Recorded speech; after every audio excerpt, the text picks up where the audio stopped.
chempionlik xarakteri aynan o'sha katta o'yinlarda namoyon bo'ladi. Oxirgi sekundlarda namoyon bo'ladi, kambeklarda namoyon bo'ladi.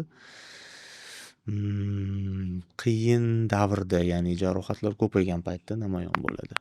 Mana shu narsa jamoaga barqarorlik taqdim etadi. Ya'ni muammo hammada bo'ladi, lekin mavsum davomida o'sha muammolarni amortizatsiya qilish faqatgina kuchli jamoalarga xos jihat. Arsenalda bo'ldi bu narsa.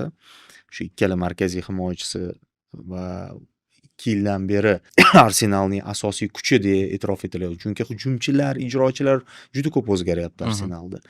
Stabil qolayotgan aynan shu markaziy himoyachilar. Mana shu stabil markaziy himoyachilar jarohat olgan paytda Arsenal buni his qildi. His qildi-yu, lekin unaqangi katta talafotlarsiz chiqib ketdi. Ha, ochko yo'qotdi, ha, City yaqinlashdi, lekin birinchi o'rinni saqlab qoldi. Ko'proq gol o'tkazdi.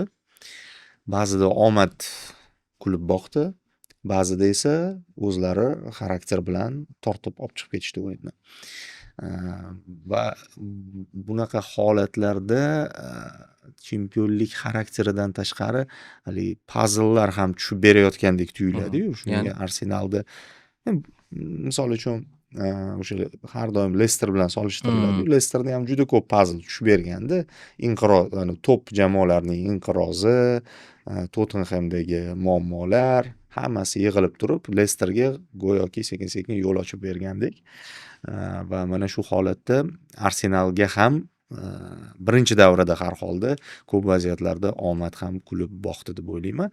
Lekin futbolda o'zi yuzaki qaraganda omad bo'lib tuyulgan narsalar o'sha jamoani ichiga kirib turib tahlil qilinadigan bo'lsa, konkret faktlarga bog'liq ekanligi ham yuzaga chiqib keladi.